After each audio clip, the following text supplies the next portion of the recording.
Hi guys, അപ്പോൾ independence ഡേയുടെ programme ഉണ്ടായിരുന്നു നമുക്കിന്ന് കോളേജ്. ഏത് പ്രോഗ്രാം ഉണ്ടെങ്കിലും കുറച്ചൊന്ന് ലാഗ് അടുപ്പിച്ചിട്ടേ പ്രോഗ്രാം തുടങ്ങത്തുള്ളൂ. കഴിഞ്ഞ വർഷം വരെ നമ്മുടെ ക്ലാസ്സുകാർ മാർച്ച് ഫാസ്റ്റിന് ഇറങ്ങുമായിരുന്നു, പക്ഷേ ഈ വട്ടം നമ്മുടെ ക്ലാസ്സുകാർ ഇറങ്ങിയിട്ടില്ല, ജൂനിയേഴ്സ് ആയിരുന്നു ഇറങ്ങിയത്. അതിന് പകരം ഇന്ദിരാഗാന്ധിയും ഫാത്തിമയും ഝാൻസി റാണിയായിട്ട് നമ്മുടെ ക്ലാസ്സിൽ നിന്ന് 3 പേര് ഇറങ്ങി. അവർ ഒരുങ്ങി വന്നതും കാണാൻ നല്ല രസമുണ്ടായിരുന്നു. അത് കഴിഞ്ഞ് നമുക്ക് കേസരിയും വടയും ചായ ഉണ്ടായിരുന്നു. കേസരി എനിക്ക് അത്ര ഇഷ്ടപ്പെട്ടില്ല, അതുകൊണ്ട് ഞാനത് കഴിച്ചില്ല.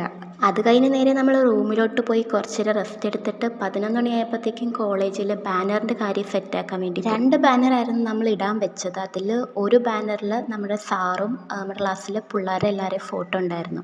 ആ ഫോട്ടോ തന്നെ നോക്കി അങ്ങോട്ടും ഇങ്ങോട്ടും ഊക്കി കുറേ നേരം തന്നെ അങ്ങനെ പോയി. അതെല്ലാം സെറ്റാക്കി നമ്മൾ താഴെ വന്നപ്പോഴേക്കും നമ്മുടെ പിള്ളേരുടെ തന്നെ വെറൈറ്റി ആയിട്ടുള്ളൊരു ഡാൻസ് ഉണ്ടായിരുന്നു. ഇപ്പോഴത്തെയും പോലെ അല്ലാതെ തന്നെ എന്തെങ്കിലും വെറൈറ്റി ആയിട്ട് ബാനർ ഇടുമ്പോൾ ഇറങ്ങണമെന്ന് നമ്മുടെ പിള്ളേർക്ക് നിർബന്ധമായിരുന്നു. അതേപോലെ തന്നെ വെറൈറ്റി ആയിട്ട് കോസ്റ്റ്യൂമും ഡാൻസും ഒക്കെ സെറ്റാക്കി തന്നെ നമ്മുടെ പിള്ളേർ അങ്ങനെ ഡാൻസ് കളിച്ചതിന് ഓണത്തിൻ്റെ ബാനർ ഇട്ടു. അപ്പം അത്രയേ ഉള്ളൂ ഗായ്സ്, ബൈ ബൈ.